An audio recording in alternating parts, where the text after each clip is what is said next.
Hello, everyone, and welcome to Schmidtless Live. I am your host, Kurt Schmidt. I am so excited for today's show. We're going to talk to Brad Flowers over at Bullhorn Creative about all things naming, about all things branding. It's one of my favorite subjects. It's something I'm not that well versed in, but I will be after today's show, and so will you. And so will you. And speaking of being well versed, I always got to come up with a segue. I'm sorry, but we are hiring well versed people. So check out foundrymakes.com/careers. We hit the Inc. 5,000 fastest growing companies for the second year in a row. And so obviously we're hiring, we're growing the team. So if you know someone or yourself might be interested, just go and check out. We've got a lot of different positions opening up. So take a look. It'll be fun. Let me introduce Brad. Brad, how are you today? Hey, I'm great. How are you, Kurt? Oh, it's good. Good to see you. I'm doing fantastic. I want to jump right in to all things branding, naming, but first, tell me about Bullhorn and the work you do there. Sure. We're a Kentucky-based branding agency. We work for impact companies, and we focus on kind of three things: naming, verbal, visual identity, and brand campaigns. And so what I mean by impact companies, there's no real like hard and fast definition, but it's folks who are determined through the work that they do in their business to make the world a better place, one way or the other, which my experience has been ends up being an awful lot of the folks out there. Yep. Yep. In one way or another. How did you get into branding and as a profession? Did you grow up as a little boy saying, "Boy, I can't wait to, rebrand things and name things"? No, that would have made it like 1,000 times easier. Unfortunately, I had to like screw everything up a bunch of times. Yeah. So I grew up, I like to read novels, and I kind of thought like, what else would you do if you like to read other than, you become a professor? That's just like the only thing. Right. Yeah. And so I took a year off after college to apply to PhD programs. While I was doing that, I took a job at a bike shop. And I learned a couple of really important things at the bike shop. One was I didn't like to teach, which was kind of a tough thing to realize since there wasn't really a backup plan. Yep. But I did realize that I was surprisingly really interested in business. And a bike shop's kind of an interesting place to get that education. It really is, like, yeah. You buy your thing, you provide the service to build it, to make sure you connect the person to the right bike, and then either you make a profit or you don't. So it actually ended up being a really good business education. And that point, the owner of the shop allowed me to work on some citywide events. And so part of what I was really drawn to in those events was the marketing side. And so in 2008, I left thinking that my partner and I would do mainly event marketing. Turns out no one wanted to pay us to do any event marketing. And so we weren't an event marketing company for a terribly long time. So really, the last 12 years, it's kind of like a long story of what are we good at, what can we make money at, and what benefits our community. And interestingly enough, as we've grown, our idea of our community, of course, has grown, but our idea of what we're good at actually has contracted quite a bit. And so we went from thinking we could do pretty broad-based services within the marketing space to realizing really what we're good at. We're kind of good at naming, we're good at the visual and verbal identity, and we're good at helping folks launch that into the world. And that's kind of where we want to stick. It's very cool. And I think, it's always been a challenge for me, the idea of thinking of the branding and naming of companies, products, services, because there's an emotional attachment to these things. It's not as simple as, well, not that it's simple, but, buying ads on Facebook or pay-per-click marketing or even PR, right? When you're naming something, when you're giving it an identity, I mean, there's a very personal connection there, I'm sure, with your clients, right? Is that something you've experienced? Yes, definitely. And I think it depends a little bit on the type of business, but certainly businesses that are providing, service-based businesses, B2B businesses, it's interesting. people talk about how much consumer research you do. And it's like in those sort of situations, really, there's not much consumer research at all. Really, the most important thing for those sort of companies, we're trying to find that right cultural fit and that fit, that name that really is kind of like the most distilled signifier of who they want to be and who they are. And so it's highly, highly personal. And probably when you get into kind of a product space, it becomes a little less so, and you're more interested in what's going to be resonant with the broader market. Yep. Yeah. Do you find that that people show up? Do they show? I'm just always wondering, like, how people show up to some of these services and agencies. Do they show up and say, "We've got some names and we need a logo," and you're like, "Oh boy," like, because one thing, I work a lot with startups over the years, and the one piece of advice around naming, the only piece of advice is just, you're not clever. Like, you might think you're clever, but you're not. And Right. so talk me through a little bit about how, again, it's like I said, it's an emotional attachment, I'm sure, right? So if Bob's Plumbing Services show up for you and say, we want to go national, are you like, and they're like, yeah, we think Bob is a great name that will resonate with people, to go national and, expand in all these into commercial. How do you initially broach that subject? I mean, do you start with workshops? How do you initiate the engagements usually? Sure. Well, there are kind of three hard parts about naming. And I think the process that we do focuses on kind of de-risking each of those sections and hopefully delivering the best consistent results. And so the first step is always talking to them about what is the criteria by which we're going to be able to, at the end of this thing, to say this is a good name or this is a bad name. And like you mentioned, so we work for a couple of different sorts of companies. Sometimes it'll be a successful company for whatever reason has decided they need to rebrand and rename, and so we work in that sort of situation. And a lot of times they don't really have an idea of where they want to go. They just have a sense that where they are isn't quite right. And so it's in those situations, it's a little bit more of an exploratory sort of posture of kind of like, there's almost like a psychotherapist sort of thing where we're kind of like helping them understand who they are, who they want to be, where they want to go. And so that helps us develop the criteria list.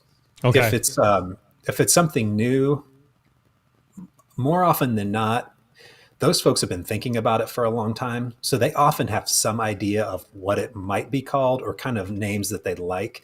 And so oftentimes in those cases, we'll work with an internal candidate and then also be working to develop other names. And so, but even before we start to work on names, we want to come to an agreement. What's our strategy? What are we trying to do? Because we can't really develop names, and we certainly can't decide which is the best one until we're agreeing on what are the tones we're trying to get at. So like, what should it sound like? Should it be inclusive or exclusive? That would sound potentially pretty different. Should it sound fun or smart? Those are pretty different sorts of things. And so once we have our tone list, then we're going to think about the mechanics of what does the name need to do. And so that gets down to some of the, like, how important is a short URL, social handles, how important is spelling and pronunciation. So for some people, they don't really care. We were working with someone in the logistics space, and they're like, look, 100 times a day, truck drivers have to be able to spell our name right or they're not going to get paid. And, 100 times a day or 1,000 times a day, we're making calls and answering the phone. So it's like, it has to be really easy to say. You don't want to have to teach them a new word. No, you don't want to have to teach anyone how to spell a new word, and you want to be able to have something that really rolls off the tongue naturally. So they're like the mechanical considerations. And so, we want to come to that criteria list and make sure we're working in the same direction with them, because it's, again, we don't want to get to a situation where it's like, where I like this. And it's like, well, I like this, because those sort of conversations aren't very helpful, and they don't really end up meeting the needs of the business very often. Yep. Well, and that's, you brought up something really interesting in there, because I mean, it's things that, Saul Bass, Milton Glazier, Paul Rand didn't have to worry about is, can I get the domain name? um, Back in the day, so that's one thing, especially in the startup world, that seems where a lot of people start the discussion and just discovery. Is that something you've experienced as well? Yeah, a lot of times that ends up being a first thing people want to talk about. And Yeah. now, luckily, with the .com being kind of decentralized a little bit, it helps with so many different extensions. And depending on kind of probably depending on where they are and how old the client, depends on how much they want a .com or not. Yeah. People are often more comfortable with a different extension, which helps a lot. But that also kind of leads into competition sort of discussions. How comfortable are you with name competition? Mm. And that has to do with what industry are you in? If you're selling supplements online, you're competing with, a million different companies. It's Yeah. like hyper competitive. It's global. If you're a local private equity or a local like wealth manager or something, you may have 10 competitors. So it's kind of figuring out that like uniqueness spectrum too. How unique does the name need to be? So people Yeah. definitely are interested in that URL. That's a big concern. Yeah. Almost always. Yeah. Yeah. That plus like you mentioned, the social handles and all those things. Can I get all those things? It's something I hear a lot. So let's talk about some advice here. Let's say I am a person that's working on, maybe, I'm launching a new SaaS product or a new business around that. What's some of the homework that I should be doing before I reach out to a branding organization or a company like yours? What sort of things can I be doing now to be setting myself up for success? Because you've also wrote a book about this, right? So yeah, well, yeah, if you can of course buy the book. That yes, would be a great which first I start. definitely suggest you do. It's a great book. I read it. It's great. But I think the best thing you can do is there are tons of, exercises to help you get down your positioning, help you be able to, it's like the basic stuff. So if you can talk about your product, if you can do the elevator pitch sort of thing, it's that critical thinking step to really understanding who you are, what your product is, and what it's going to do. And if you can't say that in a really succinct sort of way, you're not going to be able to communicate that to someone who you're going to hire to name. And so the process is going to take longer. So, the first advice is to figure out what you're doing and who you're selling it to, so that you can communicate it really clearly. That's kind of step. That's before you get started on the steps, I guess. That's like step 0. And step 1, you can start taking kind of an assessment of names in the landscape, what names exist. And so in the book, there are all different types of names, from real word, foreign language words, compound words. So it's like, what kind of names exist out there? What are you drawn towards? If you can provide any sort of like guardrails on the process, that can also help. When it's hardest it's kind of counterintuitive, but for someone doing a creative task like creating a name or creating a logo, no restrictions are almost worse than a lot of restrictions. And so if you come in saying, I want a name that is kind of is really a metaphor for what we do, and here's what we do, and we want it to be this really rich, dense metaphor, that's easier than saying it could be anything. Maybe we could look at made up words, and we could look at some foreign language words and then some metaphors. So I think most people think creatives want total freedom, but that's not really how creativity works. Creativity works best within parameters. No, it makes sense. And do you find that what's been the feedback on the book so far? Do you feel like it's kind of a all inclusive sort of tool, or is it better with friends? That's a good question. The book is really the primary audience as I was writing it. So a little background: I was working on the process for I was trying to refine the process for us internally because we were at the point where we needed to hire freelancers to help with some of our naming efforts. And I was having a hard time helping these kind of smart people generate good lists of words. And so I set out trying to find a good process, and there wasn't really a book that outlined. There were books that said what makes a name good. There were books that said here's the history of names, but there wasn't really something that said here's how you go through 5 steps and come out with a good name. And so I realized there was a hole in the market, and that if someone like me, who's kind of a naming person, couldn't figure out how to do it and what the process was, what about the entrepreneur who really didn't care about naming at all? You want one good name, and then you never want to think about naming again. And so I was really thinking about that entrepreneur. So the book is really set for someone to go through and start with your business idea, and at the end, I think you can have a good, strong name. Secondarily, we were also thinking about people who do naming for clients, or people who occasionally do naming and need extra tips and tricks. So it's also good for that group too. And throughout the process, there are places where it kind of tells you what things you should be doing by yourself, and then when you should come back together. And so in the name generation part, for example, I think a common thing, people have this conception of what does brainstorming look like? Well, brainstorming is we're sitting around a conference table, we have Post-it notes, and we're like doing this like design thinking looking work. But that's not really how it works for naming. Mostly what happens is the loudest person in the room, their idea rides, and a lot of other ideas kind of converge towards those ideas. And so the whole process is really oriented towards creating divergence, not convergence. Because if you can't have a lot of different names and a lot of different types of names, you're not going to find the good one. So I guess if you're working by yourself, the book that's exactly what it's for. And if you're working in a group, there are places where it says, okay, here's where you're going to want to come together and do this. Don't do it yet, because that's going to make the end result. The end result is not going to be as good. Generate these names on your own, then come together to assess the names and weigh the criteria against what you generated. Yeah, and then do you suggest how does testing go for you? Is it a focus group typical thing, or what have you seen be successful? Because I feel like again, back to the emotional connection to it, I can imagine it might be tricky to do some initial audience testing. I think it's really hard. And I think it's hard for a couple of reasons. One is most people don't know why they like brand names. Right. So you're asking someone who doesn't really have any business having an opinion what they think about something. Right. Yep.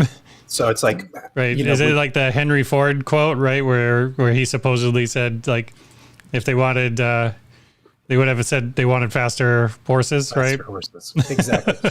So most people just don't, the big problem is there's this idea of the halo effect. And so we attribute positive or negative things on a business depending if they succeed or fail. So the idea is if someone is successful, it's because they expanded really quickly and took advantage of market opportunity. Or if they fail, it's because they expanded too quickly and got away from their core. So the two companies did exactly the same thing, but we attribute one positively because it was a success and one negatively because it was a failure.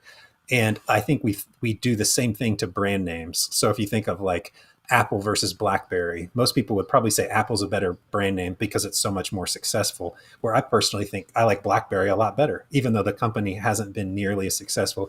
And so it's kind of an unpopular point of view. Yeah. So first off, the huge caveat is be careful, because most people are going to say, I don't know, I don't get it. It sounds kind of dumb. I don't get it. Yep. So what you're trying to do, the big thing of what you're trying to do with any sort of testing is get people to say, this works better or worse for your criteria than this.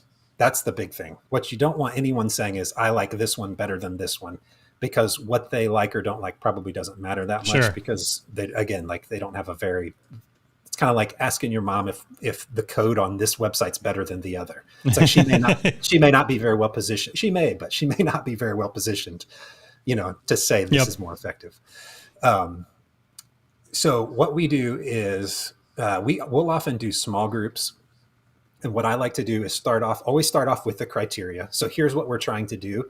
And sometimes if the person you think like would have a hard time getting, like, understanding the words like brand strategy or those kind of things, you can always say, it's like, we have a few big business goals, and here are the business goals. Here are what we're trying to do.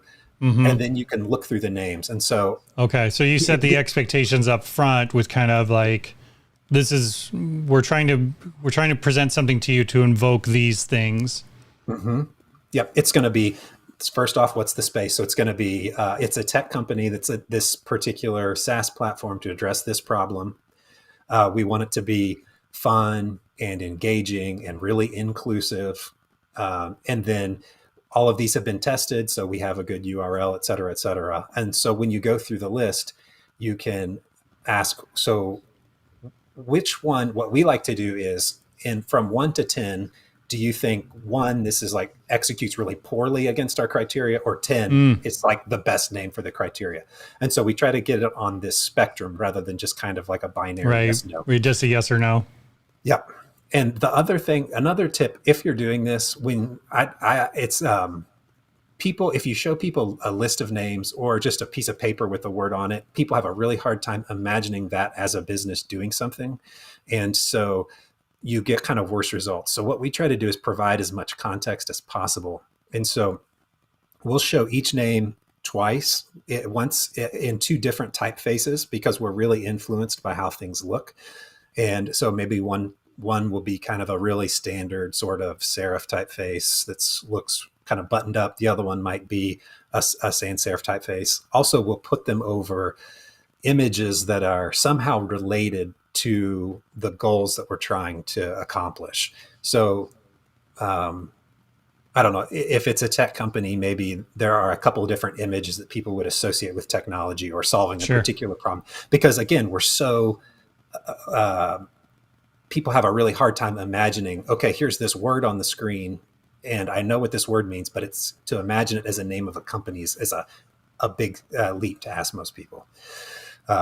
So yeah, put as much context into it as possible by starting with framing with the criteria, and then put it over the top of visuals if possible in a couple of different typefaces, so they can start to imagine what it might actually look like once it becomes real. Yeah, I love that shaping piece. All right, so speaking of that brand name thing, I'm going to do a quick lightning round with you just for test here. So I'm going to read off a couple of names here, and you tell me, these are the original names of these companies, okay? And then they change their names, okay? So the first one I'm going to say here is, hopefully it's an easy one. The company's original name was Backrub. Oh man, I don't know it. It's Google. Google. Yep. So they originally named it Backrub because of all the backlinks. That's how their system was built. So they were, you rub my back, I rub yours, scratch. Luckily they changed that. All right. This one was you brought up earlier, this brand, but their original name was Research in Motion. What did I bring up earlier? Research in Motion. That's a hard one. I wouldn't get this one. Yeah. But that's BlackBerry. BlackBerry. Yep. That BlackBerry's a lot better name. You think? That was a distinct step forward. It's a big step forward. Yeah. Here's another one. Again, this is back to Minnesota companies. This one was originally called Sound of Music. Oh man. Yeah. I don't know. Nope, that's Best Buy. Wow. I have never heard that. This one I didn't know. Blue Ribbon Sports. That's Nike. Yep, that's Nike. Yeah, see, you got that. And then let's see. The last one I want to do. This one I didn't know either, but it is Goodfellows Dry Goods. Goodfellows Dry Goods. There's not a hint there, I don't think, is there? What's that? I don't know. I don't know it. I was trying to think of a hint. That's Target. Oh, Target. Another Yep. one, speaking of another one that comes up a lot is Minnesota Mining and Minerals. Yes. That's, Minnesota Mining and Minerals. Yep. Yep. Now it's just 3M. yeah. So with that, the reason why I wanted to do that is because I'm imagining there's a lot of times where, people are showing up to rename something, right? Yep. And again, back to that emotional connection people have, right? Maybe it could even be something where just the initial, like first product or first location or something was, this thing, right? And now they want to expand it, right? Like Best Buy, Sound of Music was like, just like the first few stores was kind of named that, and then they rebranded and went to the moon, when tell me about rebranding. How does that work for you? When people are like, man, our identity isn't cutting it. I don't know. Tell me more about how you view rebranding. Yep. I actually have a blog post coming out. I'll send over and we can put in the links Oh yeah, maybe later. Thanks. About kind of questions to ask yourself if you're considering a rebrand. Yeah. So it's one of those things. It's like it keeps business people up at night. It's because it's such a big deal. You feel like it's a huge deal. It's the core. And it's not just like the core of your identity, but now the reality is there are all these like SEO considerations, right? Like where there's all this actual like equity out there, in addition to brand equity that might or might not be in your consumers' heads. And so we totally get and are empathetic towards the reality that it is stressful, but 100% of our clients at the end all said that wasn't as bad as I expected. I totally should have done it earlier. And that's kind of regardless of size. So generally, the biggest thing we talk about is your name should be a practical impediment either to your business or your culture. And so it is, for whatever reason, your name a barrier to future growth. And that could be because you've changed your core offering, you've evolved in some way so that the name's misleading. Yep. Or like, for example, we were working with a company, the guy had named it after himself and was trying to take on partners in this particular business. The way the business grows is by taking on partners. Those partners have a book of business, then it grows and grows. And so they didn't really want to join underneath his name. We changed the name to something more aspirational, gave the culture some kind of, added a little meat to the culture. And then all of a sudden it's a lot more attractive to people to come in and the business grows a lot faster. So those are some first off considerations. Now a lot, interestingly, we're hearing a bunch about if the name is just offensive, like sure, the Cleveland Indians or something. Yep, right. Recent example with their switch to the Guardians. Yep. So if that's the case, probably you don't want to wait around to see if there's going to be a controversy. Get out in front and just go ahead and do it. Start taking the steps. That's always a better thing. Yeah, well, with lawyer firms, it seems easy. They just tack on last names over and over. Right. And then once there are too many, then it just becomes an acronym. Yeah, and then partners or something. Right. Because I've found that companies grow over time, right? And especially quickly growing companies, to your point, if they're adding services, if their core offering starts to change, if their audience starts to change, the actual end consumer. I can imagine a lot of people are probably approaching you about 6 months to a year later than they probably, or even longer than they should have, right? Yep. Yeah. It's you always wish you would have done it earlier. It's one of those things. It's stressful, but get it over with. It's not that bad. Well, that goes back to my point. People look at it like a logo, and it's a logo, it's a mark, it's brand, whatever.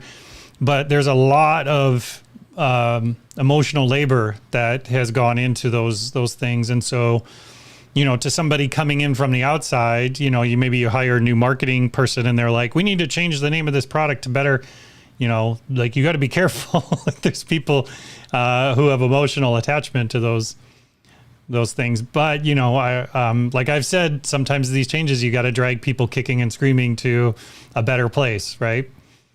Yeah, absolutely. That brings up another thought on criteria for those of you out there who are working on products. The criteria, part of the criteria is how does it fit into the overall brand architecture, and what other names exist in the space, and how do they interrelate. So Oh, sure. that's kind of an additional layer when you think of product naming, because you're generally not going to name something in a vacuum. It's going to be name something in relation to a parent company and then other products. So anyway, that's an aside. No, it's good. I like it. Yeah, no, I always tell the story of how we got our name, which was, it was the only name that Robert and Nils, my two partners, could agree on. It's a beautiful story. Do you ever find that where it's like, okay, we'll go with the lesser of two. We'll go the lesser of the evils. We'll just pick that one. Yeah. Well, so people often ask about Bullhorn. And, my original partner and I was refurbishing my house at the time. And so we were at the laundromat because I didn't have a washer and dryer hooked up. Yeah. And, literally we had to have a name by the end of the dryer cycle, so it's like we had the spin cycle to kind of brainstorm, and then we had the dryer cycle. That's really funny. And those were the constraints. And so at the end of it, we went over and registered with the Secretary of State. That's awesome. Yeah. I love the name Bullhorn. I think it's great. I think it would be better. Yeah. I mean, again, people pull things out around that's going around them. So it's a good thing you didn't name it like drywall or something like that. That would have, or spin cycle. That would have been a whole different feel. Whole different feel. Well, although Brad, I want to thank you. Laundromat. Yeah, right. Yeah, the laundromat. That might have been a good one. That might be a good one. Yeah, you could pair yourself kind of up with the French Laundry, the Tennessee laundromat, yeah, I like it. Oh, speaking of Tennessee, the original name of this company was Bourbon, but it didn't have an O at the end. It was just. Oh, I don't know. It was Instagram. Was Bourbon? I had. Yep. Huh. Yeah, I learned a lot today. I get nerdy about these things. I love it. That's why I'm so excited that you joined me. So, Brad, if I want to know more about the book, I put the link into the comments, and you can check out the show notes. I'll have links to check out Brad's book on naming, and I 100% suggest it because Brad's book is the type of book I like that has some tactical. It's not just all theoretical about brands and the touchy feelies about things, which, is important. Like we mentioned, there is emotional ties to it. But I love that it is very tactical. It gives you some steps to do. And so even if you're not going through a naming exercise today or tomorrow, it's just a great book to go through on your own to get versed into how these things happen. So I appreciate the book. I think it was fantastic, and I definitely suggest people go and check it out. But if I want to connect with you, Brad, and Bullhorn, where do I go? Where do I find more info? We are bullhorncreative.com, and we're Bullhorn Creative most social places too. And the naming book is thenamingbook.com. You can check that out and get that anywhere where you buy a book. That's good branding for the naming book. That was one of those things. It was like that one was tough for me. That was where the criteria made a huge difference, because as a naming person, there's the constant pressure to have the most clever thing ever. Yes. And super clever. The naming book is the dumbest name. No, it's best. It's just like, it works. Anyway. I love it. I don't know. I guess I'm old school, like I appreciate the Bumbles, the TikToks. I enjoy those names, but like, I still like AAA Auto Body. Yeah, right. It just, I know what I'm getting. Like, I know what it is, Totally. And I love those. Yeah. I love those companies that were named during the Yellow Pages days, so you could show right up at the front. A1 Plumbing, right? And fantastic. Funnily enough, also to get back to the earlier point, the namingbook.com was available. So it was like the $3 domain plus. I was like, okay, it's beautiful. I'll go for it. It's beautiful. Well, Brad, again, thank you so much for taking the time to join me. I really appreciate it. Absolutely. It was a blast. Cool. All right, folks. Thank you for taking the time to join me and Brad today. I really appreciate you. And did I mention? Yep, I did at the beginning. And if you made it this far, make sure you leave a comment down there saying I made it this far and you put up with me all day. Anyways, we're hiring. Check out foundrymakes.com. I appreciate you. Have a fantastic